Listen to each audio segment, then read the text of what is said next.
Il va venir lui faire l'amour sans préliminaire.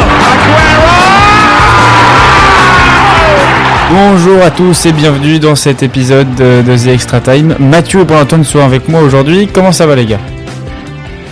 Oui, enfin, on est tous les trois là, ça fait très longtemps. Et oui, enfin un épisode tous ensemble. Bon, début d'une grosse compétition et on a beaucoup de choses à se dire sur cette phase de poule. Ouais, c'est vrai. On a pas mal d'enseignements effectivement à tirer. On va dès demain commencer les huitièmes de finale. Du coup, on va discuter ensemble des différents groupes, des surprises, peut-être aussi des certains échecs d'équipes dont on va parler.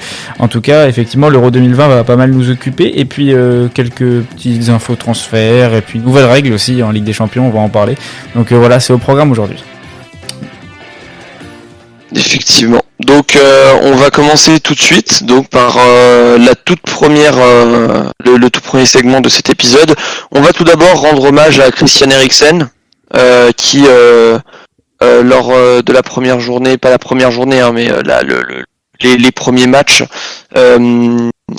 vous avez tous dû entendre parler de cet incident où il s'est écroulé en plein milieu du stade de Copenhague dû à un arrêt cardiaque. Heureusement, il va bien, mais voilà, on voulait donner un soutien à Christian Eriksen et à sa famille et à tout le monde quoi. On voulait exprimer notre tristesse. Personnellement, j'ai vu en direct ce qui se passait et puis j'ai trouvé ça assez révoltant, le fait que lorsque les joueurs danois se mettaient autour de lui pour garder un peu pour que ça reste privé, les caméras ne se sont pas arrêtées de tourner, ce que j'ai trouvé assez j'ai pas trouvé ça bon de leur part, mais l'essentiel c'est qu'il va bien et que il est sorti de l'hôpital, donc pour l'instant des bonnes nouvelles quoi. Ouais, exactement, ça nous a tous un peu choqués, c'est sûr.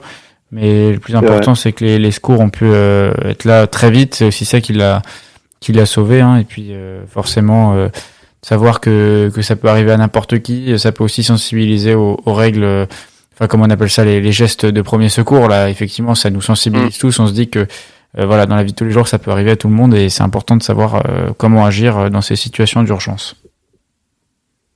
Ouais, c'est vrai, après, on remarquait, moi, en regardant le match, c'est vrai que depuis une dizaine de minutes, on voyait Christian Eriksen essoufflé, à bout de souffle, qui arrivait même pas à courir. C'est un peu les prémices d'une crise cardiaque, mais en même temps, en le voyant comme ça, moi, je me serais dit en tant qu'entraîneur, etc. Même lui, je pense qu'il aurait dû demander un changement ou avant que ça se produise, même si on peut pas forcément réaliser ça. C'est vrai qu'on le voyait un peu en PLS avant de faire son arrêt cardiaque. Mais jamais on aurait pu prévoir une telle tragédie. Non, justement, ouais, bien sûr, mais le fait qu'il soit clairement à bout de souffle, qu'il n'arrive même pas à courir pour un joueur de son ampleur, un joueur qui évolue quand même à l'Inter Milan, un joueur qui n'arrive pas à courir sur le terrain, c'est quand même alarmant. Ouais. Je pense qu'avec certains signes, même si c'est pas non plus anodin, il y avait quand même certains signes. Bon les gars, je vous propose qu'on passe à l'analyse du coup de ces matchs-là. On va mettre l'hymne de l'Euro. Exactement. Et on y va tout de suite.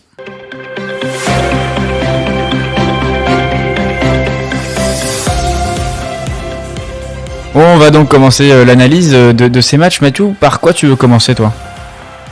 Le groupe A, on va commencer du tout premier match. Bon, déjà la cérémonie d'ouverture était incroyable, elle était digne d'un Euro qui s'avère exceptionnel cette année.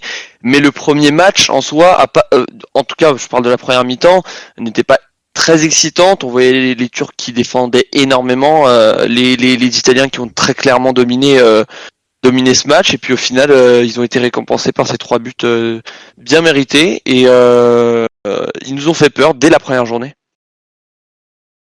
C'est vrai. En fait, je vous propose qu'on fasse plutôt qu'on débatte sur le gagnant, la déception du groupe et la surprise, un peu une surprise. Ok, allez. Qu'on peut évoluer comme ça. Alors pour moi, le gagnant, forcément l'Italie qui a déroulé quand même 3 victoires. Je crois que c'est 0 but encaissé, donc c'était quand même pas mal. Une défense de folie, un milieu de terrain qui écrase les équipes en face. La surprise, après, je pense que c'est pour ma part, les Pays de Galles, oui. que je voyais pas du tout à ce niveau-là. Et la déception, pour moi, c'est la Turquie qui n'a même pas réussi à construire un nul et à avoir au moins un point. Voilà. Ça, c'est vrai que la Turquie, c'est quand même la déception, hein, parce que en plus avec des joueurs lillois, il y a 3 joueurs lillois dans cet effectif qui ont réalisé une saison magnifique avec le LOSC, on a des joueurs qui sont quand même brillants à côté. Effectivement, on attendait beaucoup de cette équipe et puis 3 défaites, c'est voilà, ils sont complètement passés à côté de leur Euro, c'est assez étonnant, ouais. Il y avait des gens qui les imaginaient en demi-finale et puis là on les voit éliminés avec 0 point quoi. C'est vrai que moi, en fait, ce qui me choque un peu, c'est un peu la défense pure quand même, parce que Kaglar Soyuncu, Kabak, enfin des joueurs qui évoluent dans des bons clubs, Leicester, Bon. Lille, enfin Kalanoglu, etc. Enfin c'est quand même des très bons joueurs, et pourtant 0 point. Enfin une grosse déception pour ma part, et écoutez, je pense que il y a plus rien à dire sur ce groupe. On reparlera plus tard de Kayanoglu avec son transfert le plus récent. Donc avant d'aller plus loin, un petit point peut-être sur les équipes qu'on supporte durant cet Euro, nous 3, puisque ce qui est intéressant c'est que malgré le fait qu'on soit tous français, on n'est pas tous pour l'équipe de France dans cet Euro, donc je vais te laisser commencer Thomas. Oui, moi j'ai une affection particulière pour l'Italie. On a vécu un début d'Euro absolument incroyable. Bien sûr, on avait de bonnes raisons de croire que l'Italie allait réaliser une bonne entrée. Ils avaient un groupe homogène, mais ils étaient quand même au-dessus. Ils avaient réalisé une campagne de qualification brillante où ils n'avaient pas perdu un match. Je crois qu'ils n'ont même pas perdu un point en route. Ça fait 11 matchs d'affilée qu'ils n'encaissent pas de but, donc une défense très très solide. Mancini vient d'égaler le record d'un grand entraîneur italien qui a ramené la Coupe du Monde en 1934 et en 1938, l'époque où l'Italie avait remporté, ou en tout cas n'avait pas perdu pendant 31 matchs d'affilée. Mancini vient d'égaler ce record, donc c'est historique.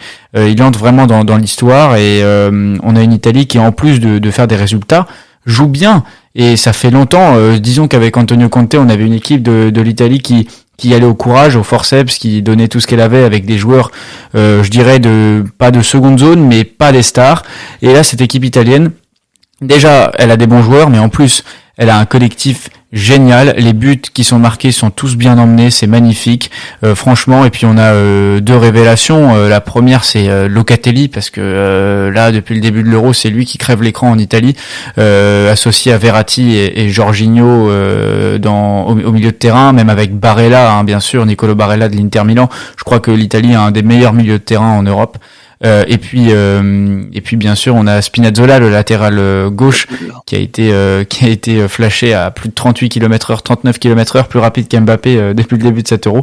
Donc voilà, une équipe italienne absolument incroyable, et je pense qu'il fait partie des grands favoris de cet Euro, qui va affronter l'Autriche donc samedi soir, demain soir, avec de bonnes chances de passer en quart de finale. Et puis dernière chose, cette équipe italienne aussi, c'est un vrai groupe, un vrai collectif, et ils sont assez humbles. Voilà, ils ont pas la grosse tête, ils savent que ils ont pas le droit de se rater au vu de ce qu'ils ont fait pendant la dernière compétition internationale, la Coupe du Monde, où ils n'ont pas été qualifiés.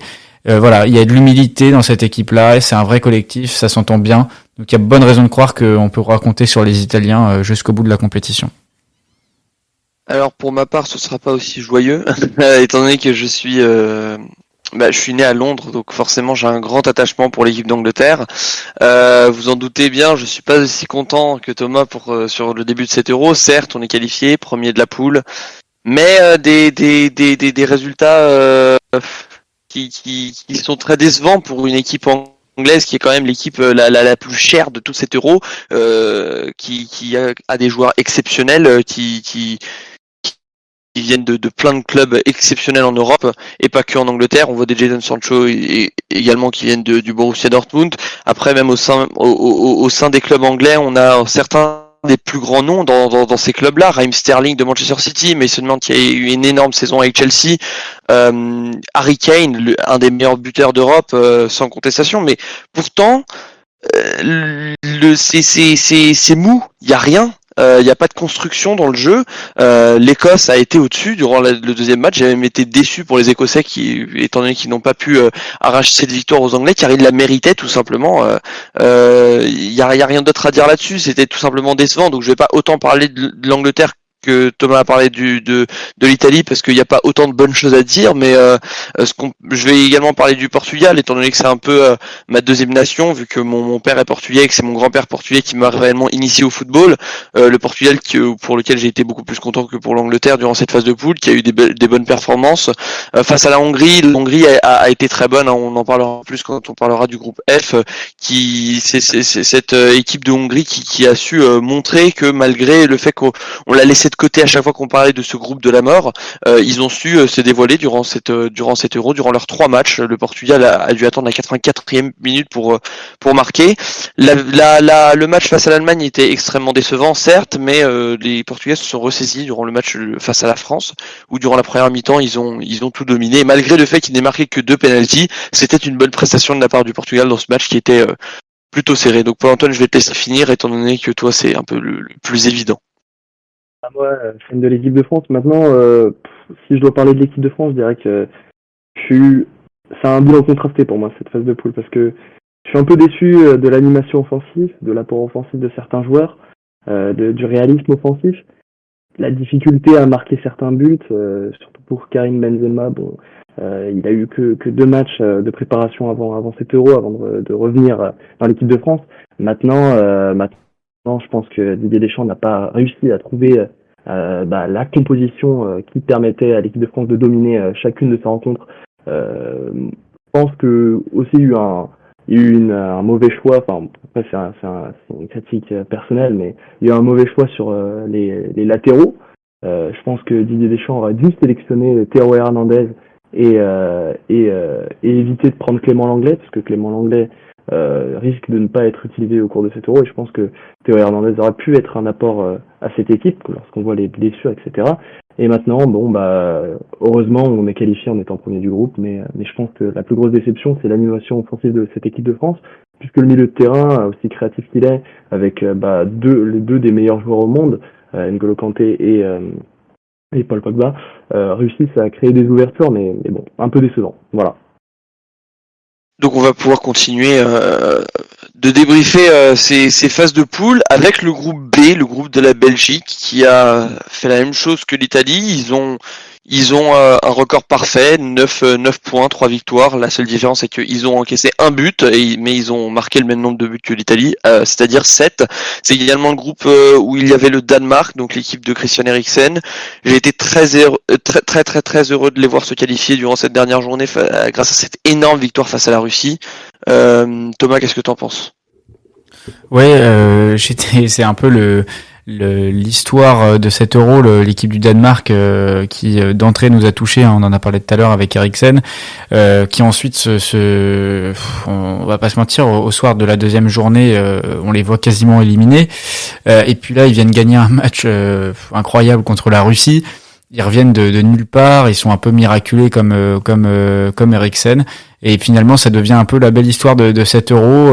Ils ont ce supplément d'âme que peut-être leur a apporté l'incident qui s'est passé, et on a tous envie de voir le Danemark continuer dans cette compétition, vraiment. Et c'est, comme je le dis, hein, vraiment c'est la belle histoire de l'Euro, et comme toi je suis content qu'ils se soient qualifiés. Paul-Antoine? Oui, c'est vrai que, comme disait Thomas, c'est une belle histoire, mais un peu décevant, moi, je trouve, pour la Russie, qui est une bonne équipe, qui avait réussi un bon parcours en 2018 à la Coupe du Monde, mais qui malheureusement n'aura pas su faire la différence sur cet Euro. Maintenant, le Danemark qui réalise un match magnifique face à la Russie, avec un but magnifique de Andreas Christensen, fan de Chelsea évidemment. Maintenant, la Belgique, c'est pas une surprise. Je pense que c'était clairement l'équipe qui devait dérouler, pareil que l'Italie. Maintenant, on va les attendre face au Portugal. Je pense qu'ils doivent remporter le match. Ça va être un match très compliqué pour eux, mais ils ont les capacités. Et pour moi, c'était une bonne phase de poule pour eux. Alors, on a ensuite le groupe C. Le groupe C, en fait, moi personnellement, je sais que d'autres aussi, il y avait beaucoup de débats sur qui allait finir deuxième entre l'Autriche et l'Ukraine, et finalement c'était l'Autriche. Personnellement, je voyais l'Ukraine arriver deuxième dans cette poule. la Macédoine, c'était leur toute première compétition internationale, que ce soit Coupe du Monde, Euro. Donc ça restera marqué dans leur histoire. Maintenant, les Pays-Bas, on s'attendait encore une fois à ce qu'ils soient les dominateurs dans ce groupe. C'est notre troisième groupe et la troisième équipe donc qui réalise trois matchs, 3 victoires. J'ai été très déçu pour l'Ukraine lors du deuxième match. Ils ont réussi quand même à sortir des bonnes performances tout le long de cet Euro. Ils étaient à un moment à 2 partout face aux Pays-Bas avant de malheureusement encaisser ce dernier but. Mais voilà, c'est globalement pour l'instant on n'a pas trop de surprises parmi ces 3 groupes-là. Ouais, pas de surprise. Moi, si je dois parler de l'Ukraine, c'est enfin pas une déception, mais je m'attendais quand même à mieux, surtout de la part de certains joueurs. Des joueurs comme Yaremchuk, Malinovski, etc. Enfin, c'est des joueurs qui performent quand même dans des bon. Pour Roman Yaremchuk, c'est la Gantoise en Belgique, mais pour Malinovski, une équipe dirigée par Shevchenko, c'est quand même une petite déception. Je m'attendais à mieux, je m'attendais à une petite surprise et même s'ils arrivent en huitième de finale face à je ne sais plus quelle équipe, j'ai un peu oublié, je vous avoue. On en reparlera plus tard de toute façon. Non. Voilà, je pense que c'est quand même pas mal et bon, je m'attendais quand même à mieux, mais c'est quand même cool de les voir en huitième de finale. Et ça va être intéressant de les voir jouer contre la Suède parce que c'est c'est deux équipes qu'on a un peu, voilà, je dirais qu'on n'attend pas forcément. Qui font pas partie des premières équipes qu'on va regarder quand on s'attend au championnat d'Europe, mais finalement on va parler de la Suède juste après, qui a montré de très belles choses. Pareil, cette équipe ukrainienne, elle a beaucoup de talent et je pense qu'elle a sa carte à jouer aussi. Suède-Ukraine, ça va vraiment être un match super intéressant en huitième. C'est vrai. Mais si je dois revenir sur les Pays-Bas, c'est vrai que les Pays-Bas c'était une équipe intéressante et sur lequel moi j'avais pas mal de doutes, surtout avec leur sélectionneur. Qui est Frank de Boer, mais je vous avoue que ils ont su me surprendre et Memphis Depay qui confirme un peu sa place et Jorginho Wijnaldum qui confirme le fait que c'est le patron du milieu de terrain hollandais. Voilà. Parfait. Bon on va maintenant passer au groupe D. Bon, j'en ai déjà un peu parlé tout à l'heure. L'Angleterre qui a été décevante malgré leur première place. J'ai pas envie de dire qu'ils ont été mauvais, mais ils ont plus été ennuyeux à regarder. Franchement, j'ai regardé les matchs, mais c'était pas beau à voir. Ils ont marqué 2 buts, ils en ont encaissé 0. Franchement, c'était pas des performances exceptionnelles. Ils finissent premiers grâce à cette victoire 1-0 face à la République tchèque. République tchèque, je pense qu'on peut le dire déjà, à moins qu'il y ait un miracle durant les phases éliminatoires, mais Patrick Schick qui a désormais le but de la compétition, je pense. Et la Croatie également qui se qualifie grâce à un tout dernier but face à l'Écosse qui leur permet ils étaient déjà qualifiés mais ils arrivent à se qualifier donc en étant deuxième, qui fait qu'ils affronteront l'Espagne en huitième. Et puis l'Écosse, c'était décevant de les voir sortir, comme je vous l'ai dit tout à l'heure. Je trouve qu'ils méritaient amplement une victoire face à l'Angleterre. Billy Gilmour qui a sorti une performance, une grosse masterclass. De toute façon, son premier match en première ligue, il est homme du match. Premier match en FA Cup, homme du match. Et là encore, premier match dans une grosse compétition internationale, homme du match.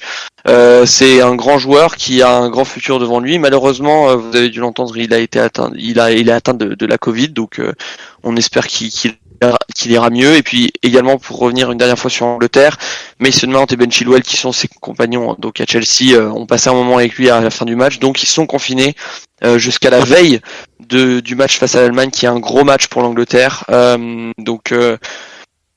Mount qui a été, je dirais, et je dis pas ça parce que je suis un supporter de Chelsea, beaucoup de gens ont pu le voir, à part Bukayo Saka qui a sorti une grosse performance face à la République tchèque. Il a été le moins décevant durant les 2 premiers matchs. Personnellement, j'ai été assez, je dirais pas content, mais pas déçu par rapport à d'autres joueurs. Hein. Donc voilà, c'est ce que j'ai à dire sur ce groupe-là. C'est vrai que sur cette équipe, ouais, vas-y, Paul-Antoine, si tu veux, mais j'avais pas grand-chose à dire sur. Je veux dire le joueur qui m'a pas surpris, mais qui m'a de plus enthousiasmé pendant cet Euro, c'est quand même, pour l'équipe d'Angleterre, c'est Raheem Sterling, qui finalement conclut les 2 buts de l'équipe d'Angleterre. Lui, qui est qui a été un joueur très critiqué cette saison en Man City. Je pense qu'on peut dire que je peux dire aujourd'hui que c'est le meilleur joueur de l'équipe d'Angleterre sur le terrain, celui qui réalise les buts. Et deuxièmement, même si je suis un fan de Chelsea, je pense que je peux dire que Jack Grealish est l'homme qui peut emmener l'Angleterre un peu loin, parce que je pense que lui, il a cet apport technique, cet apport de créativité que certains joueurs d'équipe d'Angleterre n'ont pas. Et je pense que c'est lui qui emmènera l'équipe d'Angleterre assez loin. Ouais, l'équipe d'Angleterre assez loin, franchement, je sais pas comment je sais pas comment imaginer cette équipe aller loin. Je trouve qu'elle est vraiment déprimante, ça joue très mal. Il y a vraiment pas aussi déprimante que l'équipe d'Espagne, pas aussi déprimante que l'équipe. Oui, on va parler de l'Espagne, on va parler de l'Espagne après, mais tout le monde est en train de tomber sur Harry Kane en disant qu'il est responsable de tous les maux de l'équipe d'Angleterre. Moi, je trouve que c'est vraiment une équipe qui est amorphe. Les joueurs, on a l'impression qu'ils se connaissent même pas. Ils jouent, il y a rien. On attend à chaque fois l'exploit individuel.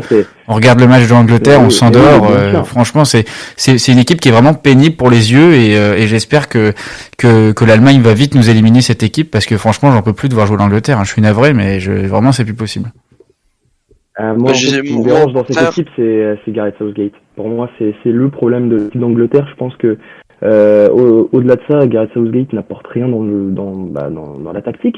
Je pense qu'il y a de gros problèmes et je pense que c'est un peu comme Frank Lampard à Chelsea. Il démontre très rapidement ses faiblesses tactiques et je pense qu'il va falloir trouver un nouveau sélectionneur. Et je pense que l'équipe d'Allemagne élimine l'Angleterre, je pense que on peut dire au revoir à Gareth Southgate. Oui, et l'Allemagne va je pense facilement l'emporter contre cette équipe-là, surtout pas facilement, mais je dirais que l'Allemagne s'impose. Hein. L'Allemagne, il va pas falloir se tromper sur le bilan de l'Allemagne parce qu'on n'a pas encore parlé de ce groupe-là. Mais je les vois tellement supérieurs à l'Angleterre quand même. Il y a quand même beaucoup de soucis dans cette équipe d'Allemagne, donc je pense on va en débattre après, mais je suis pas, c'est pas un bilan aussi flamboyant qu'on le pense. Et personne ne le pense. En tant que supporter anglais, je souhaite donc dire que j'ai pas l'espoir qu'ils se fassent éliminer, forcément vous en doutez, mais j'espère qu'ils vont nous montrer quelque chose d'un peu, même pas un peu, bien plus convaincant que durant les phases de poule, et qui sauront s'imposer avec conviction face à l'Allemagne. Je sais qu'ils en sont capables lorsque l'on voit leur effectif. Maintenant, est-ce qu'ils le feront? C'est à eux d'en décider, c'est à eux de nous montrer qu'ils en sont capables et qu'ils sont capables d'être parmi les meilleures équipes de cet Euro comme tout le monde prédisait qu'ils seraient en début de compétition. Et puis voilà, ça c'est ce que je souhaite et forcément je vais pas avoir les mêmes avis que Thomas et Paul-Antoine étant donné que je supporte cette équipe anglaise, mais voilà, je dois vous avouer que j'ai plus de mal à imaginer que l'Angleterre remportera cet Euro, que je suis bien plus loin d'imaginer ça aujourd'hui, je sais plus parler, que je l'étais en début de saison pour que Chelsea remporte la Ligue des Champions. Je vais pas vous mentir. C'est vrai. Ensuite, on a le groupe. Oui, non. Groupe Donc, on va revenir sur l'Espagne, comme tu en parlais tout à l'heure, Paul-Antoine, une Espagne qui a été également assez ennuyante, sauf durant la dernière journée, qui a montré une grosse victoire face à la Slovaquie. Comment? La manita. La main, quoi, les 5 doigts de la main, les 5 buts de l'Espagne, qui est Luis Enrique qui a peut-être finalement trouvé la solution. J'espère pour lui, j'espère pour cette équipe d'Espagne qui peut potentiellement se relever. C'est pas la fin. Je pense qu'arriver deuxième, c'était pas l'objectif de Luis Enrique, mais une équipe d'Espagne qui galère quand même, hein. Qui joue avec 80% de possession, avec une possession assez stérile, pas beaucoup d'efficacité, avec un Alvaro Morata qui peine à marquer. Je pense que avis personnel encore une fois, mais je pense que Gerardo Moreno devrait être aligné en pointe et pas sur les ailes comme Luis Enrique le déploie, même si au final Luis Enrique a réussi à mettre un 5-0 à la Slovaquie, ou plutôt l'équipe d'Espagne a réussi à mettre un 5-0 à cette Slovaquie.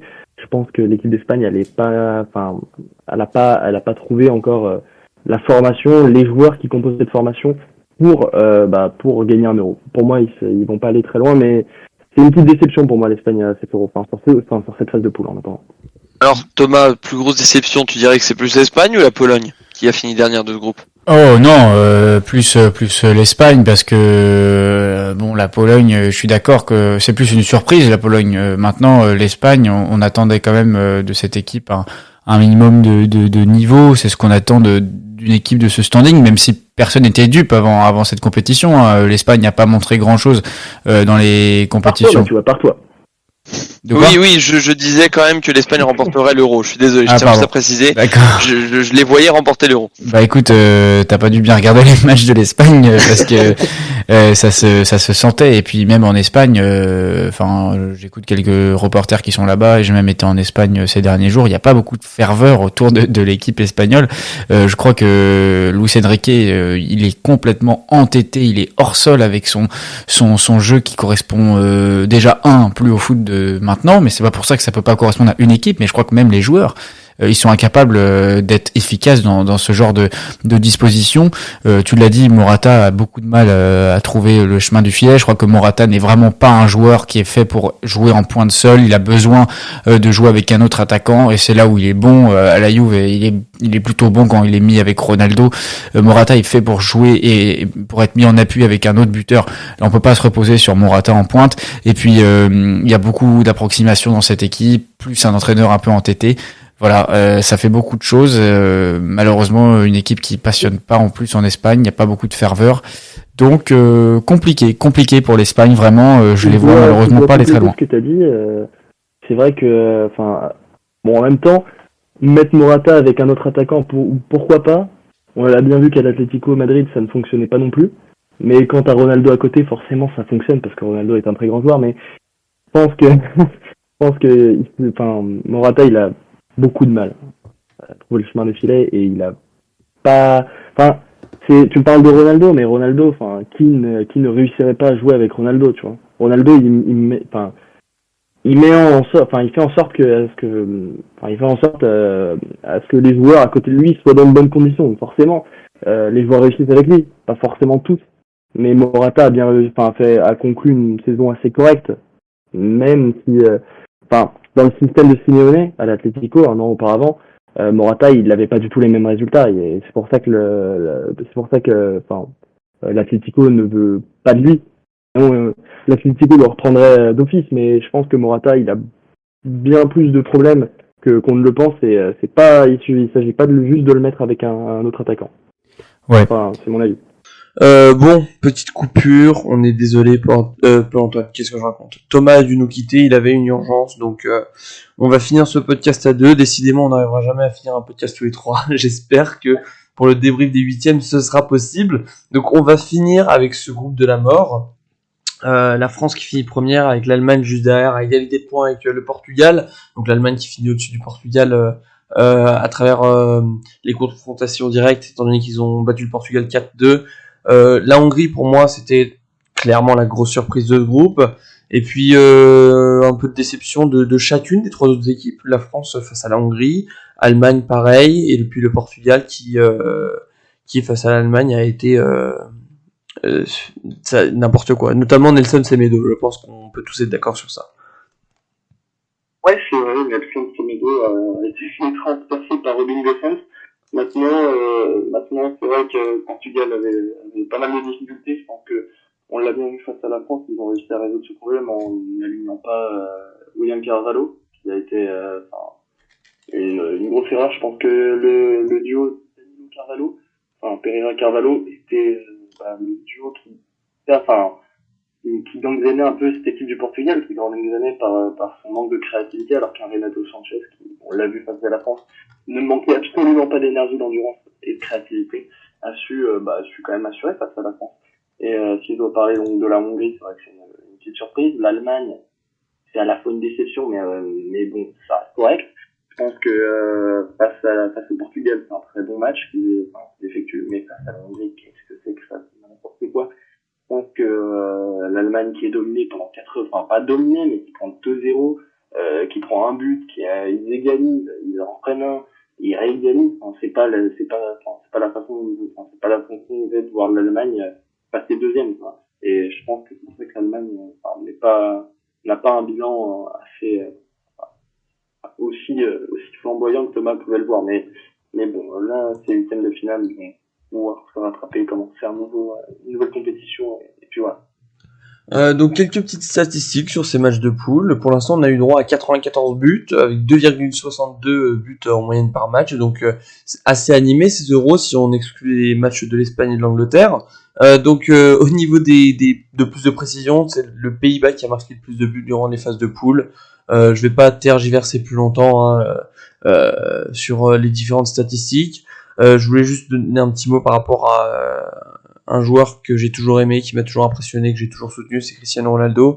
Bon, certes, il a marqué des pénaltys, mais c'est bon, quand on regarde sur l'ensemble de sa carrière, 109 buts, il égalise le record de Ali Daei, je ne me souviens plus de son nom exact, mais il égalise le nombre de buts dans sa carrière internationale, le plus gros nombre de buts inscrits dans une carrière internationale, et puis il le battra sûrement, il va encore marquer plusieurs buts avec le Portugal, j'en suis persuadé. Donc avec 5 buts, il est meilleur buteur actuellement de cet Euro. Et juste derrière, il a une assez grosse liste de joueurs avec 3 buts. Donc malgré le fait qu'il ait marqué des penalties, c'est pas noir et blanc, c'est pas A et B, c'est plus compliqué que ça. On peut pas toujours tous marquer des penalties, et Ronaldo il sait le faire à chaque fois, il ne déçoit jamais. Après, par rapport à d'autres stats pour lesquels j'ai été un peu plus content, précision des passes, Reece James pendant son match a été le plus précis au niveau de ses passes, donc 99% de ses passes étaient parfaites, donc ça doit nous rendre plutôt contents pour Antoine. Et personnellement, c'est tout ce que j'ai à dire sur les statistiques de cette phase de poule. J'ai rien à rajouter là-dessus, mais si on peut avancer dans le point transfert, alors là j'ai quelques news. Effectivement, on va donner un petit mot sur les points transferts. Je vais laisser la parole à Paul-Antoine avant de passer donc au 8e de finale. Alors justement, Tom White, le joueur de Brighton, le défenseur central, serait sur le point de rejoindre Arsenal sur une base de 45 millions d'euros, plus 5 millions à voir, ça sera un bonus. Ensuite, on aurait donc Rui Patricio, le goal des Wolverhampton, serait sur le point de rejoindre l'AS Roma. Et du coup, le coach de la Roma, Paul Lopez, serait sur le point de rejoindre Marseille. Ensuite, du coup, juste, Paul-Antoine, je vais te couper 2 secondes pour parler vite fait de cet arrêt exceptionnel qu'il a effectué avec la frappe de Paul Pogba. Un arrêt incroyable. Et donc, il pourrait donc rejoindre son compatriote José Mourinho à la Roma. Je te laisse continuer.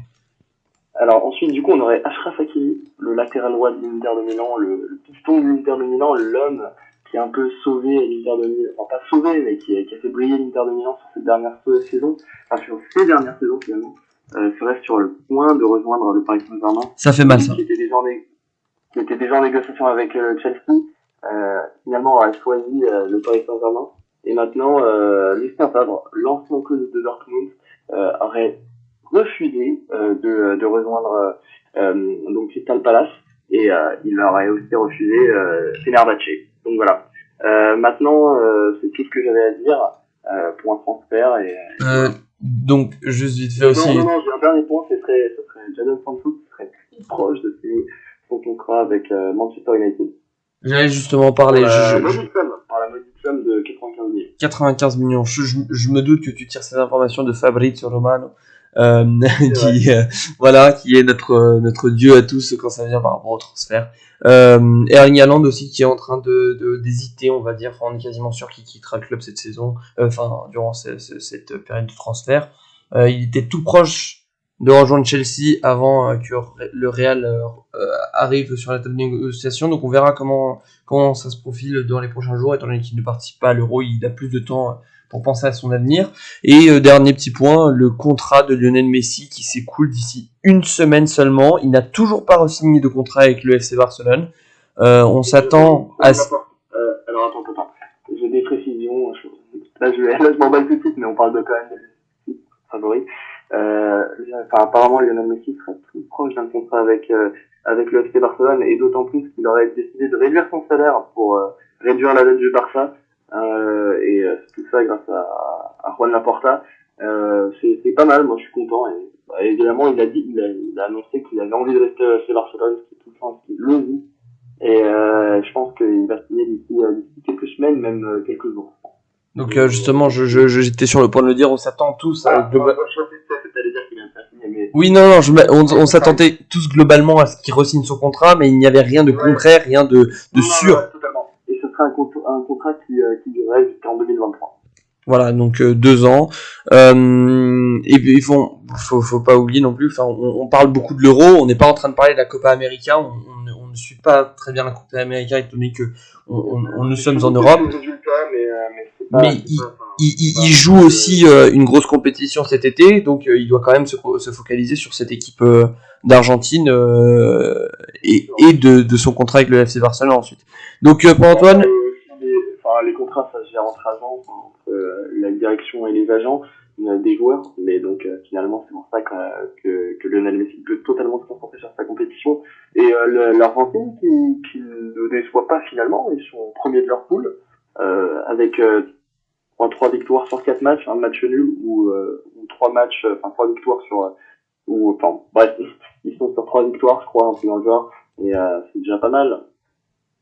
oui, on donnera plus de précisions au fur et à mesure de la compétition de la Copa América, plus quand on arrivera aux phases éliminatoires, étant donné que je comprends pas très bien leur système d'avoir seulement 2 poules de 5 équipes, ça réduit un peu le suspense. Alors, si je peux t'expliquer rapidement, c'est le premier affronte l'avant-dernier, parce que le dernier de chaque poule est éliminé, donc les 5e de leur poule sont éliminés. Donc le premier affronte le 4e, le deuxième affronte le 3e, et puis voilà. Oui, mais il y a pas de souci là-dessus, ça j'arrive à comprendre, mais c'est plus avoir un système de 2 poules avec 5 équipes. Ça fait qu'on a des grosses équipes qui s'affrontent dès les phases de poule qu'on pourrait retrouver en finale. Enfin, ce groupe de la mort là en Euro, on n'y a pas droit souvent. Ouais, mais bon, ça augmente aussi la compétitivité, je pense. Parce que là, tu remarques bien que l'Uruguay, ils sont 4e, je crois, de la poule. Après, il reste encore une journée après celle-là, et je crois qu'ils n'ont même pas encore joué la 3e journée, mais ils sont clairement 4e, tu vois. Décevant pour l'Uruguay, effectivement. Donc on va maintenant parler OneFootball. On sait qu'on n'a pas une très grosse audience, mais un chèque ce serait bienvenu puisqu'on parle pas mal de leur contenu.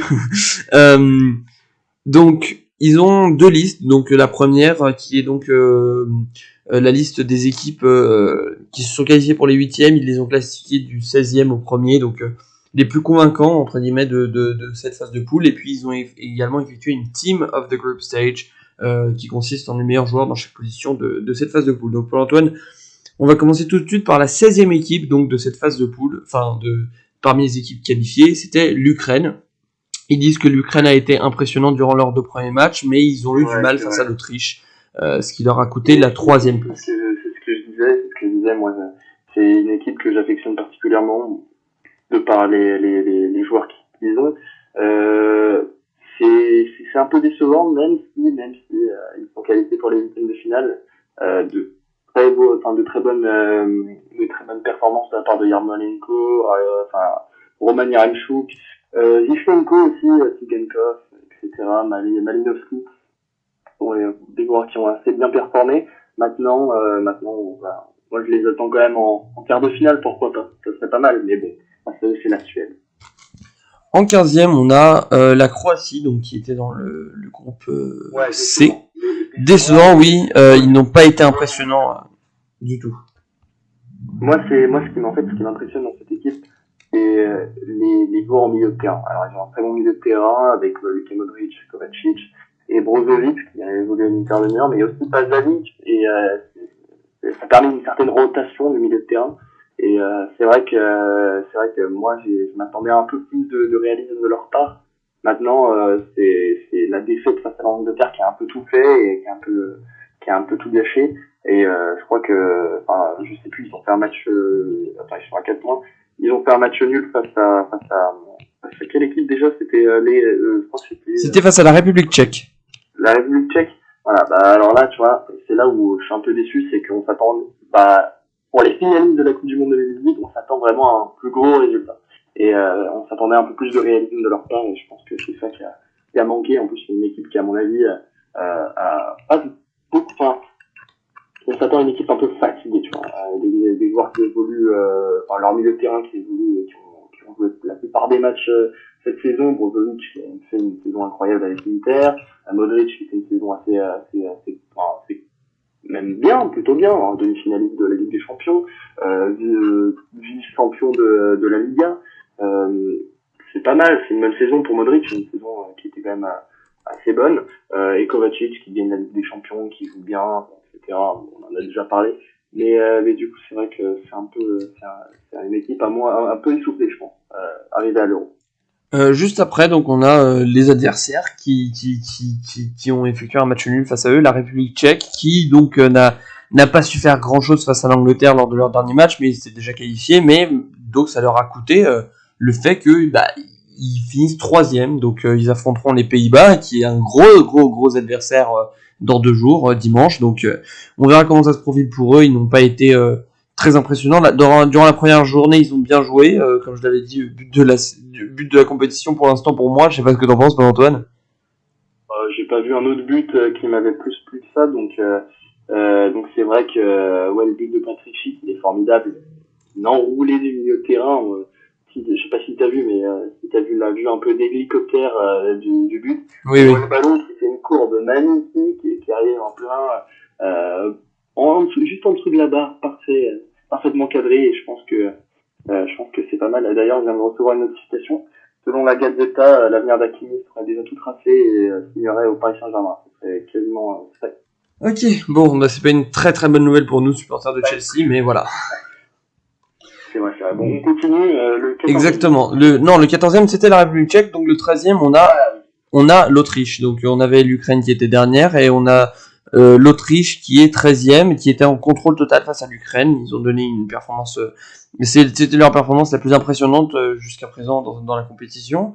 Donc oui, ils méritent amplement leur place, mais ils auront du mal face à une équipe d'Italie qui a beaucoup impressionné. Ouais, c'est vrai, mais bon, je pense qu'ils peuvent surprendre, et ça m'étonnerait même pas qu'ils surprennent les esprits. Maintenant, c'est quand même l'Italie, une équipe qui a roulé, mais qui jouait quand même tous ses matchs à domicile, faut le préciser.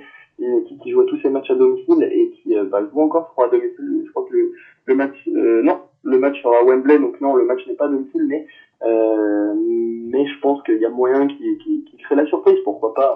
Mais bon, on verra bien. On verra seulement, et je pense que l'Autriche n'a pas dit son argument. En 12e, assez surprenant, je vais pas te mentir, pendant toi tu vas me dire non, c'est pas si surprenant que ça, mais par rapport aux équipes qui est au-dessus, et notamment l'Angleterre qui est au-dessus d'eux, on a le Portugal qui arrive 12e malgré une bonne performance face à l'équipe de France qui était quand même assez équilibrée ce match, et puis voilà. Oui, mais ils sont les champions d'Europe actuels, tu vois. On s'attend d'eux à ce qu'ils soient premier, voire deuxième. Même si le groupe F était le groupe de la mort, je pense que je m'attendais à un Portugal un peu plus fort. Je t'avoue que, regarde, rien que le match face à la Hongrie, pour moi, ça symbolise un peu le manque de créativité et un peu le repos qu'ils avaient sur Ronaldo même juste sur l'équipe de France.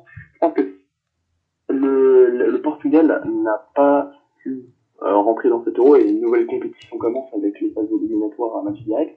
Mais je pense que le Portugal a sa place en étant 12e, parce qu'ils n'ont pas su être décisifs dans cette phase de poule. Et l'échec face à l'Allemagne signifie tellement de choses. Et je pense que c'était un match qui révélait les gros soucis du Portugal. Ils vont avoir beaucoup de mal face à la Belgique, et je leur souhaite un bon match, mais bon, ça va être compliqué pour eux.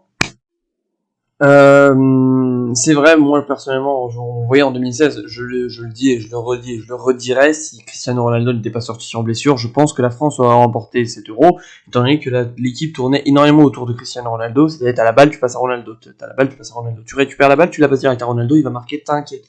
C'est pas comme ça que ça fonctionne. Le football est un sport collectif, et puis je m'attendais, avec la qualité des joueurs qu'ils ont, Bernardo Silva, Bruno Fernandes, Diogo Jota, ils ont un qualité de joueurs exceptionnel qui évolue dans les plus gros clubs d'Europe, et ils continuent à se reposer sur Cristiano Ronaldo de temps en temps. Et puis bon, moi, je m'attendais pas à ce qu'il repose autant sur lui, mais ça a été le cas. Maintenant, on verra s'ils proposeront quelque chose de différent face à l'équipe qui est actuellement classée comme la meilleure équipe du monde selon les classements FIFA. Bon, on va pas se fier totalement à ça, mais donc la Belgique. Moi, je me fie jamais. Et forcément, vu que t'es supporters français qui sont champions du monde mais qui sont pas premiers. Donc, on va maintenant passer non, mais au-delà de ça, il y a des équipes qui ne devraient pas être dans ce classement, qui sont assez mal classées.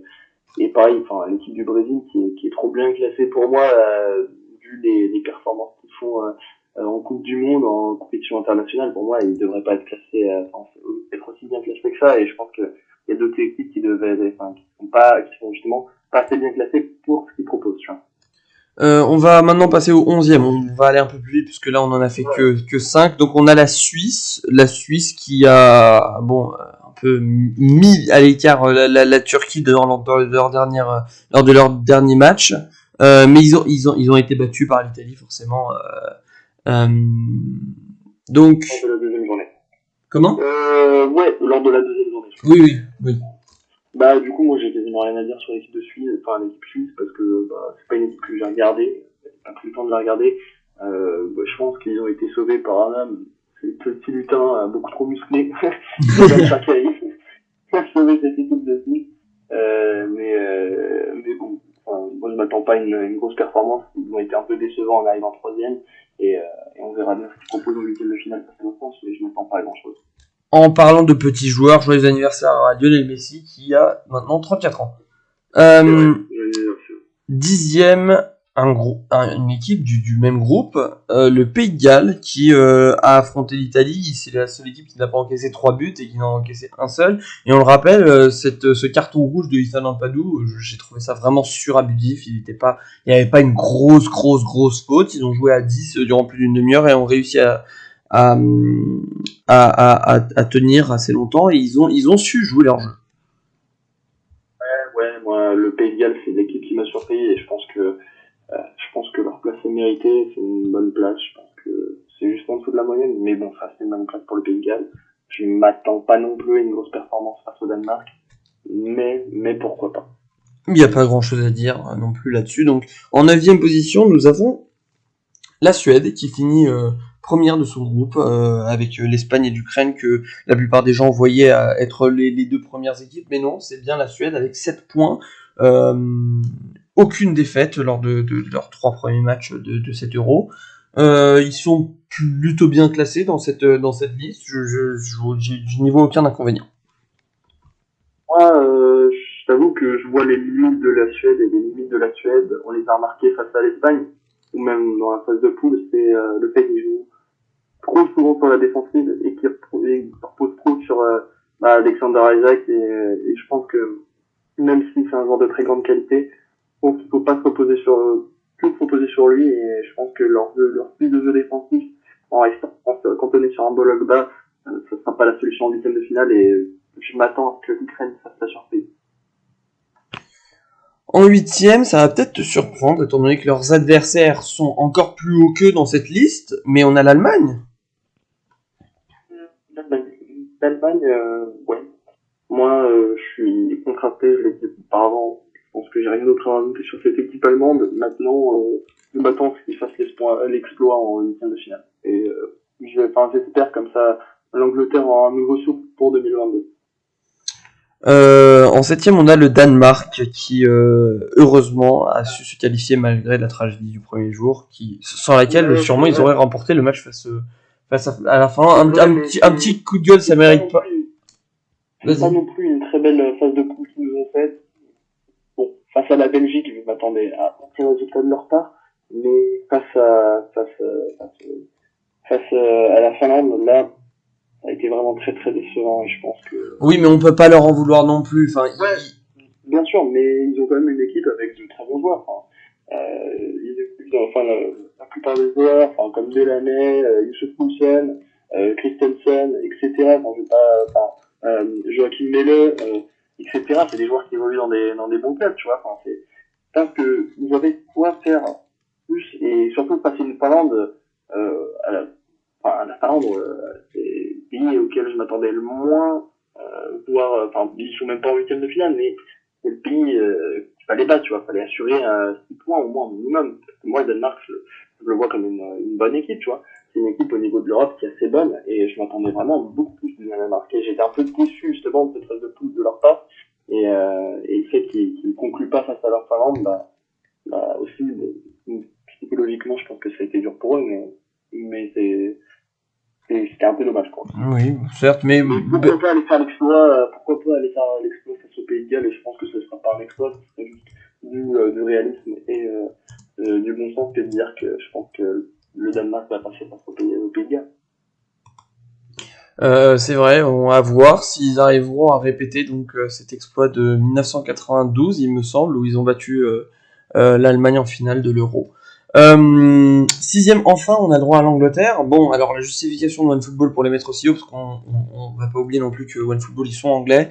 Ils disent que certes, ils n'ont mis que 2 buts, mais ils en ont encaissé aucun pour l'instant. Jordan Pickford, qui n'a pas sorti de mauvaise performance, il a été bon, il a fait des arrêts cruciaux face à l'Écosse notamment. Malgré tout ce que tout le monde dit sur l'Angleterre, comme j'ai dit tout à l'heure, je pense qu'ils peuvent se ressaisir, ils peuvent nous montrer quelque chose de beau, mais il faut juste attendre et voir. Et puis si c'est pas le cas, il faudra attendre 2022 pour les voir performer un peu plus. J'espère que l'équipe d'Angleterre va se faire éliminer. Enfin, c'est pas contre l'équipe d'Angleterre, c'est justement pour l'équipe d'Angleterre que je dis ça. C'est parce que j'ai pas envie de voir, j'ai plus envie de voir Gareth Southgate à la tête de cette équipe. Je t'avoue que, oh là là là, quelle déception déjà, rien que la demi-finale face à la Croatie en 2018, c'était une déception. Mais alors là, cette phase de poule, c'est encore décevant. Rien qui est proposé. Le problème des relances. La création du jeu à partir des défenseurs. Absolument pas. Je pense que là on tient une équipe qui ne mérite absolument pas d'être aussi bien classée que celle-là. Et tu vois, pour le coup, une équipe comme c'était l'équipe qui est arrivée à la 10e ou 9e position. Je sais plus qui c'était, tu peux me la rappeler. C'était, méritait largement une place plus haute. La Suède. Oui, la Suède. C'est exactement ça. Je pense qu'il méritait amplement d'arriver au-dessus d'Angleterre et même l'Allemagne méritait d'arriver au-dessus d'Angleterre. Même peut-être pas au-dessus, mais au moins l'Angleterre pour moi c'est plus qu'une déception. Et là on n'a même pas encore cité l'Espagne et l'Espagne ne mérite pas d'être aussi bien classée. Donc en parlant de l'Espagne est 5e. Oui, bien sûr, mais du coup l'Espagne ne mérite pas non plus son classement parce que les performances sont pas bonnes, malgré le dernier résultat, sur la dernière journée, c'est pas bon. Rien qui est proposé, Alvaro Morata, il est pas fini, il finit aucune occasion. C'est nul, c'est nul ce que propose l'Espagne. J'ai pas honte de le dire. Je pense que l'Espagne ne mérite pas non plus cette place aussi haute. Et je pense que c'est trop dans une hype qui pousse l'Espagne aussi haute. C'est à cause d'une certaine hype, à cause de 2010, de 2008, de 2012. Donc là, cette Espagne, c'est haut dans nos espoirs, dans nos attentes, mais aujourd'hui, on n'a plus cette équipe. Et Luis Enrique qui essaie de ressortir, de calquer le jeu qui a été proposé en 2010, en 2008, en 2012. Ça marche pas, et c'est assez triste de voir ça. On va passer donc au top. L'Espagne ne mérite absolument pas leur place dans ce classement, à la hauteur de ce classement, tu vois ce que je veux dire. Oui, je comprends. Donc là, on va passer au top 4. Je pense qu'on n'aura aucun problème là-dessus. Je vais te donner les 4 parce que là, tu peux faire un débrief global. Ils ont tous les 4 été bons. En 4, on a la France. En 3e, on a la Belgique. Puis les Pays-Bas et l'Italie. Aucune surprise pour le top 3 qui est resté invaincu et qui a gagné ses 3 matchs. Et la France qui arrive juste derrière en 4e position. Alors, dis-moi ça, j'ai pas suivi. Alors, dans les 3 premiers, on a en premier l'Italie, puis les Pays-Bas et la Belgique, qui ont été les 3 équipes à avoir remporté leurs 3 matchs. Et juste derrière, on a les champions du monde, l'équipe de France. C'est les 4e, du coup ? Oui, c'est ça. Ok, tu l'as dit dans un ordre qui est assez perturbant, mais du coup, oui, l'équipe de France qui arrive sur cette place, c'est mérité. Je pense que l'échec face à la Hongrie dit tout. Une équipe qui arrivait un peu trop confiante, qui n'a pas su déjouer ce bloc bas qui était la Hongrie, qui a manqué de réalisme, surtout Karim Benzema qui a loupé une de ses occasions sur une semi-volée, mais je lui en veux pas du tout parce qu'il a su se rattraper face au Portugal avec un penalty magnifiquement tiré et un poteau rentrant qui a été une beauté. Mais finalement, je pense que la France mérite d'être classée puisque finalement ils sont premiers. Mais encore, l'animation offensive de l'équipe de France est pas aussi bonne que je l'aurais voulu.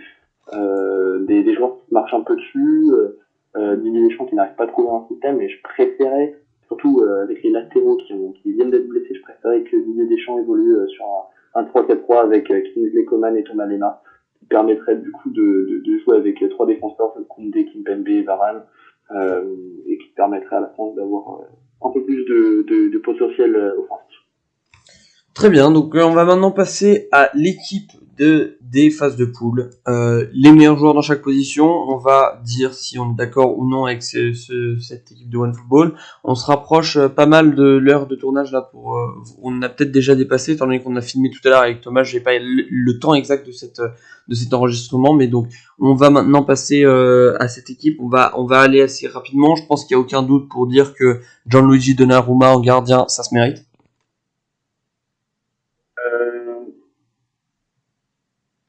Oui, ça se mérite totalement. Très bien. C'est un joueur qui est excellent, c'est un joueur que j'apprécie tout particulièrement, mais oui, c'est mérité. Très bien. Mérité pour lui. Donc au niveau ils sont partis sur un 4-3-1-2, donc avec 3 milieux de terrain, un milieu offensif et deux buteurs. Okay. Dans la défense, à droite, on a Denzel Dumfries, en milieu, en arrière central, on a John Stones, sur lequel l'Angleterre aurait été littéralement foutu, je vais le dire, durant cette phase de poule, et Aymeric Laporte pour l'Espagne, et à gauche on a Joachim Mehle pour le Danemark. Alors, Joachim Mehle, c'est une surprise, et je m'attendais pas à le voir ici, mais je suis content, parce que c'est un joueur qui a fini l'occasion face à la Russie, qui était magnifique, il a mis un but, et je crois que le commentateur, à son moment, je crois qu'il lui a dit mets-le. Qui est un moment, bref, t'as capté la blague. Du coup, ensuite, Dumfries, c'est très très bon. Ce qu'il a fait avec les Pays-Bas, je crois que c'est 2 buts sur 3 matchs. Donc oui, c'est mérité, c'est totalement mérité. Ensuite, tu m'as dit John Stones, et John Stones, oui, j'avoue que j'ai pas trop suivi, vu l'ennui de l'équipe d'Angleterre, que l'équipe d'Angleterre a suscité chez moi, donc j'ai pas tellement suivi l'équipe d'Angleterre, mais John Stones, pourquoi pas. Et je me souviens plus ce que t'as dit, à côté de John Stones. C'était Aymeric Laporte pour l'Espagne. Aymeric Laporte pour l'Espagne, qui, je crois, a signé son premier but sous la Roja, effectivement, face à la Slovaquie.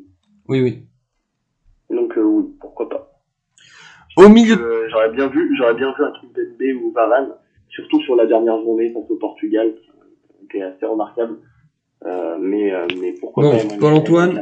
Paul-Antoine, ne t'inquiète pas, tu as 2 joueurs français à venir. On en a un déjà en milieu de terrain, je pense que tu te doutes très clairement de qui c'est. Oui, ils ont mis que 2 milieux de terrain. Ils ont mis que 2 milieux de terrain là. Non, ils ont 3 milieux de terrain avec. Ils ont 3 milieux centraux. Moi, ce que j'aimerais voir, pour moi, le milieu de terrain que j'aimerais voir, ce serait Wijnaldum, Paul Pogba et Kanté. C'est ce que j'aimerais voir. Mais est-ce que tu penses vraiment que Kanté a été à sa capacité? Enfin, il a été bon, mais de là à mettre il n'y a pas 2 milieux de terrain français, il n'y en a que un. Après, il y a un autre français qui va arriver plus tard. Kanté n'y est pas. Les 2 autres y sont. On a Wijnaldum et on a Paul Pogba, mais l'autre c'est Manuel Locatelli. Comment est-ce que tu peux oublier ses performances pour l'Italie? Non mais c'est vrai. Non mais c'est vrai que je me suis emporté un peu en étant fan de Chelsea et de l'équipe de France. Je me suis dit c'est vrai que N'Golo Kanté, quoi qu'il fasse, il est très bon, même malgré les matchs face au Portugal et face à l'Allemagne. Donc c'est dire que N'Golo Kanté méritait totalement cette place, parce que surtout face au Portugal, les retours défensifs, pas tellement dans l'apport offensif cette fois, sous le maillot de l'équipe de France, mais dans l'apport défensif, je dirais que N'Golo Kanté était incroyable, et c'est pour ça que moi je le voyais dedans, surtout face au Portugal et à l'Allemagne, qu'on voyait un peu comme des huitièmes de finale directement, parce que c'est des équipes qui sont tellement impressionnantes qu'on n'aurait jamais pu croire que ça aurait été une poule. Mais oui, Manuel Locatelli mérite cette place, oui, parce que il signe 3 buts sur 3 matchs, je crois, ou 3 buts sur 2 matchs, c'était 3 buts sur 2 matchs. Je crois que le dernier il a pas été titulaire, et que c'était Pessina qui était titulaire à sa place, mais ou Verratti, je me souviens plus. Mais en tout cas, oui, Locatelli mérite sa place. J'ai fait tomber le micro là, donc vous avez dû entendre un petit boom, je suis désolé, mais non, moi j'ai rien entendu. Ok, on va continuer. Je me suis trompé, il n'y a pas d'autres Français. Je pensais qu'il y aurait Karim Benzema. Je pensais avoir vu Karim Benzema, ce qui m'avait un peu surpris, parce que il y a pas. Voilà. Mais non, il n'y a plus de Français. Je suis désolé. Donc les seuls Français auxquels tu auras le droit, ce sera Paul Pogba et Aymeric Laporte, qui ne représentent pas la France. Aymeric Laporte qui n'est plus français. Voilà, c'est ça. Donc en milieu offensif, ils ont mis Kevin De Bruyne. Je vois pas de problème là-dessus, moi. Je vois pas de problème non plus. Il est revenu au cours de la deuxième journée. Il a signé un but incroyable avec une magnifique passe de Eden Hazard. Moi, je suis content. C'est mérité. Les deux buteurs qui vont compléter donc cette équipe sont Romelu Lukaku pour la Belgique, qui avait envoyé un message très touchant à Christian Eriksen lors de son but face à la Russie. Face à la Russie. Et Cristiano Ronaldo, qui est le deuxième buteur. J'aurais bien vu un Kai Havertz. Oui, mais bon, on peut pas cacher non plus le fait que bon, Cristiano Ronaldo c'est le meilleur buteur actuellement. Arrêtez s'il vous plaît de parler que de ses penalties. Non, mais au-delà du fait que ce soit deux penalties, qu'il marque deux penalties sur la dernière rencontre, c'est le fait que Kai Havertz il soit non seulement impliqué dans les passes décisives, mais aussi dans les buts. C'est ça qui est intéressant avec Kai Havertz. Okay. Moi, je m'attendais pas du tout à ce tournant, au rendez-vous là, tu vois.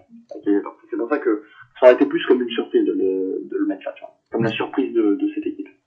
Il y a aussi quand même un peu de supporters de Chelsea qui partent.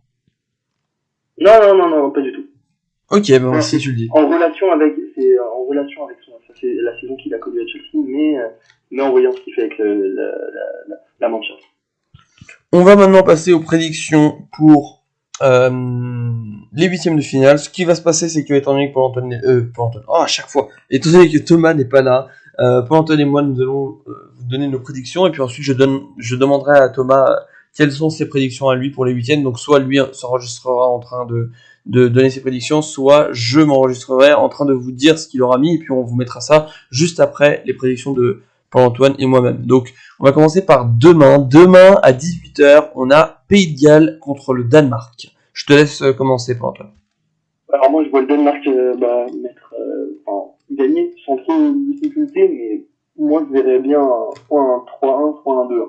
Mais je serais plus dans l'optique de voir un 2-1 parce que je me dis que le Danemark n'a pas été très solide et que je me dis que je suis peut-être un peu trop confiant en disant qu'un 3-1 c'est assez faisable. Donc 2-1 pour le Danemark, pour moi c'est réalisable. Moi je vais également dire 2-1, mais pas après 90 minutes. Je pense qu'il y aura un partout puis un but en prolongation. Non, je ne vois pas de prolongation. Je vois simplement le Danemark passer. Très bien. Donc on va maintenant passer au deuxième match qui se déroule à Wembley, comme tu l'avais dit tout à l'heure pour Antoine, à 9h, 21h demain. L'Italie contre l'Autriche. Je pense qu'on va pas trop débattre sur celui-là non plus. Je vois une victoire 2-0 pour l'Italie. Je pense que l'Autriche, c'est une huitième de finale, c'est pas une phase de poule. Ils vont être bien plus sur la défensive face à l'Italie et ils vont être plus prêts, prêts PRET, pas PRES. Ils vont être prêts face à l'Italie. Donc ils vont pas encaisser 3 buts, mais je pense pas qu'ils réussiront à marquer face à une défense solide Italie. C'est vrai que moi je dis attention à l'Autriche quand même, parce qu'ils m'ont quand même surpris en arrivant deuxième de leur groupe. Maintenant, pourquoi pas une petite surprise, mais j'ai pas envie de prédire la surprise. Je pense que je vais rester réaliste et je vais dire 1-0 pour l'Italie. Ouais, 1-0 pour l'Italie, ça me semble réalisable. Ok. Encore une fois. Dimanche, on a les Pays-Bas face à la République tchèque et la Belgique face au Portugal. Donc on va d'abord parler des Pays-Bas et de la République tchèque, où je pense que la plupart diront que les Pays-Bas vont gagner. Je vois quand même la République tchèque marquer un but et que ça va se finir 3-1. Moi je vois plus un 2-1, un match assez serré et puis voilà. Voilà, c'est tout, nickel. Le soir, on a la Belgique contre le Portugal. Je vais parler avec mon cœur. Là, pour le coup, c'est l'Euro, c'est la Coupe du Monde. J'ai beaucoup prédit contre Chelsea lors de la Ligue des Champions, mais c'est la Ligue des Champions. J'étais beaucoup plus réaliste. Là, c'est l'Euro. On n'y a droit qu'une fois tous les 4 ans. Je vais te dire, le Portugal va gagner ce match 2-1 sur un penalty de Cristiano Ronaldo, puis un beau but de Cristiano Ronaldo, tel que le but qu'il a marqué face à la Hongrie, qui était très beau. Et je pense que le Portugal va être convaincant dans sa victoire, mais ils vont quand même avoir beaucoup de mal face à une Belgique qui va beaucoup donner. Ils vont leur donner beaucoup de fil à retordre, et surtout c'est eux qui marqueront le premier but, donc le Portugal va avoir beaucoup de travail à faire. Moi, c'est plus compliqué que ça. Je vois la Belgique passer. Dans la continuité de 2018, je vois pas le Portugal s'imposer. Parce que assez décevant en huitième de finale face à l'Uruguay en 2018. Ça m'avait pas convaincu à cette époque, ça me convainc toujours pas à cette époque. Le Portugal ne passera pas et ça sera une victoire 2-0 pour moi de la Belgique. Donc très rapidement, Paul-Antoine et moi, nous sommes allés dans Paris pour voir le match France-Portugal. C'était une très très bonne ambiance. Alors si par à travers un miracle, il y a un des gens qui était dans ce bar ce soir-là. Merci parce que je suis supporter portugais. J'ai chanté l'hymne dans un bar rempli de Français et pourtant les gens ont été très bienveillants. Ils ont apprécié l'acte. Voilà. Donc c'était une très très bonne ambiance. Très bonne ambiance. On va passer donc au match du lundi. Le match du lundi, le tout premier, c'est Croatie face à l'Espagne. La Croatie qui avait éliminé les Russes, qui eux avaient éliminé l'Espagne en 2018. Je vais un peu loin. Moi, je pense que ça va être un match très serré, vu les performances que l'Espagne a données durant les phases de poule. Je pense que ça va être un match plutôt serré et que ça pourrait aller au tir au but après 1-1. Moi, je vois l'Espagne, encore une fois, assez décevante et je vois la Croatie passer. Je les vois aller au tir au but, la Croatie. Je les vois aller au tir au but et gagner sur tir au but. Oui, moi aussi je pense que si on va au tir au but, la Croatie passe. On va le rappeler, c'est hier soir. C'était hier soir ou c'était avant-hier soir, le 5e penalty d'affilée loupé pour l'Espagne. Donc c'est quand même énorme. Moi je vois la Croatie gagner sur tir au but, mais au bout de 120 minutes, quel serait le score pour Antoine? 0-0. 0-0, ok, bon, un match... Position trop stérile de l'équipe espagnole, me fait dire que ce sera 0-0. À 21h, on a un match qui va beaucoup t'intéresser pour Antoine, c'est la France contre la Suisse. Moi, je pense que la France va gagner d'une manière assez convaincante. La Suisse ne marquera pas. La France va gagner 2-0. Ils vont pas trop s'épuiser non plus, étant donné que ils vont se préparer pour les quarts de finale. Ouais, c'est vrai que ça va être un match très intéressant. On s'attend à voir. Moi, dans l'idée, j'aimerais bien voir un changement dispositif. Comme je l'ai dit tout à l'heure, un 3-4-3, ce serait pas mal, mais je pense que Didier Deschamps qui est trop terre à terre et trop borné, je pense que c'est le cas de le dire. Quelqu'un qui est pas assez pragmatique, je trouve. Même si j'adore Didier Deschamps, je pense qu'il va rester sur 34-2-3-1 et qu'il va aligner Léo Dubois à gauche et je pense que ce sera une victoire sans appel avec un bon 3-0 et un bon gros doublé de Karim Benzema.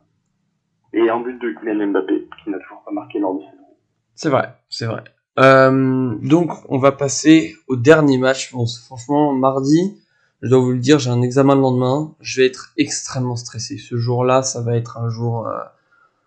je pense que j'aurais jamais été stressé de ma vie. L'Angleterre face à l'Allemagne, ça va être un match compliqué. Tout le monde est contre l'Angleterre. Tout le monde veut que l'Angleterre soit éliminée, en tout cas dans ce podcast-là. Je pense que on va se ressaisir. Je te le dis, Paul-Antoine, l'Angleterre va se ressaisir et on va battre l'Allemagne. On va créer la surprise. On va les éliminer et on va atteindre ces quarts de finale. J'en suis convaincu. Et ensuite, on affrontera, il me semble, soit la Suède, soit l'Ukraine. Donc, Angleterre face à l'Allemagne. 1-0 pour l'Angleterre, un but dans les dernières minutes, je pense, mais seulement qui rentrera étant donné qu'il ne sera pas titulaire vu qu'il est confiné jusqu'à la veille du match. Je pense qu'il rentrera, qu'il marquera, je suis très optimiste, je suis supporter de Chelsea, je suis supporter anglais, mais je vais vous faire écouter cette musique tout de suite maintenant, It's Coming Home. Voilà, donc ça rentre à la maison. Pour Antoine, qu'est-ce que t'en penses?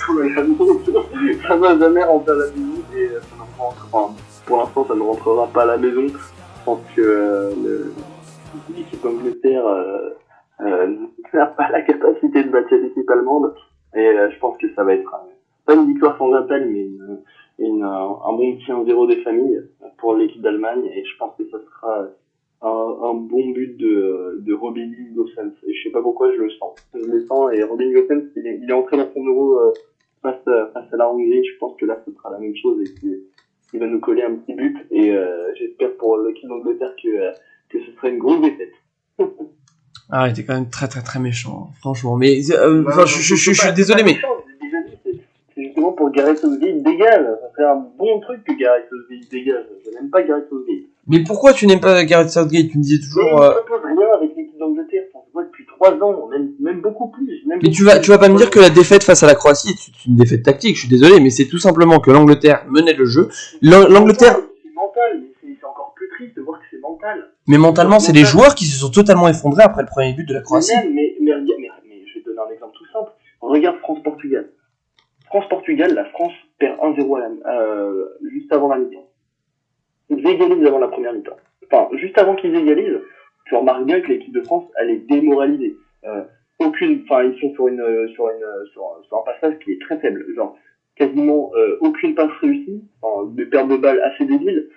Pareil, de l'énervement de la part des joueurs. Antoine Griezmann qui prend un carton jaune, Lucas Hernandez qui prend un carton jaune. Je ne cite pas plus.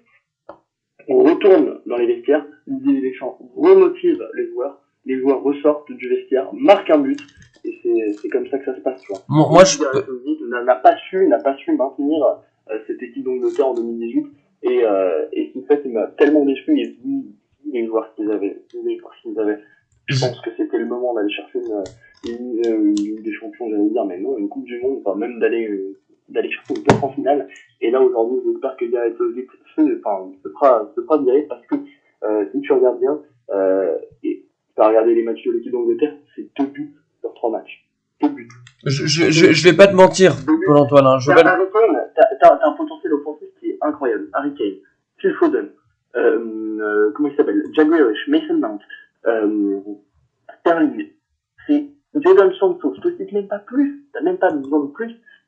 Calvert-Lewin, t'as tellement de joueurs offensifs qui sont sur le banc et qui ne font rien, parce que Gareth Southgate n'a pas trouvé la composition qu'il fallait, n'a pas trouvé la formation, l'équipe n'a aucun collectif, et je pense que ça serait juste leur faire du bien que de les virer, les sortir de la compétition. Je vais pas te mentir, Paul-Antoine, mais ce qui a reboosté les Français, je pense que c'est le but de Karim Benzema juste avant la pause.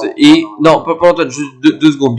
Et je pense que PA, 2 secondes. Laisse-moi finir, je t'en supplie. Non, laisse-moi te parler. France-Argentine, pareil, 2018. Tu te souviens de ce match? Moi, il y a un seul homme qui a changé le tournant du match. C'est Didier Deschamps. Didier Deschamps, il a l'expérience. Il a gagné en 98. Dans le vestiaire, c'est un patron, c'est un leader vocal, c'est quelqu'un qui sait gérer les joueurs et qui prône un peu l'équilibre, un équilibre sur le terrain, mais aussi dans les vestiaires, et qui n'est pas en train de hausser la voix, mais qui remotive les joueurs, qui fait donner de la motivation aux joueurs et qui sert remettre de la confiance aux joueurs.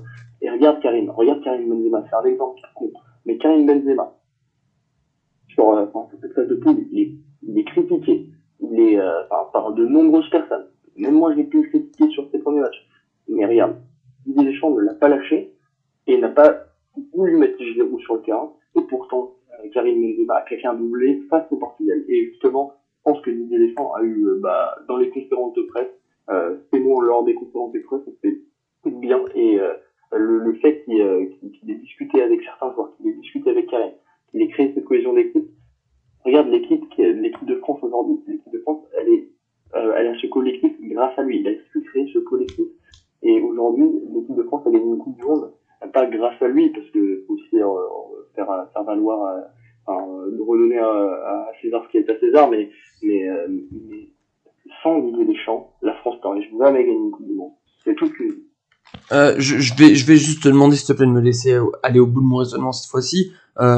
Gareth Southgate, avec l'Angleterre en 2018, la Croatie a marqué durant la deuxième mi-temps, c'était en fin de match, l'Angleterre s'est totalement écroulée à partir de ce moment-là. Comment est-ce que tu peux pouvoir motiver des joueurs autant que à la mi-temps où tu vas dans les vestiaires, où tu leur parles bien, par rapport à lorsque tu es sur le point de rentrer dans les prolongations et que tu n'as pas autant de temps pour parler avec tes joueurs, premièrement.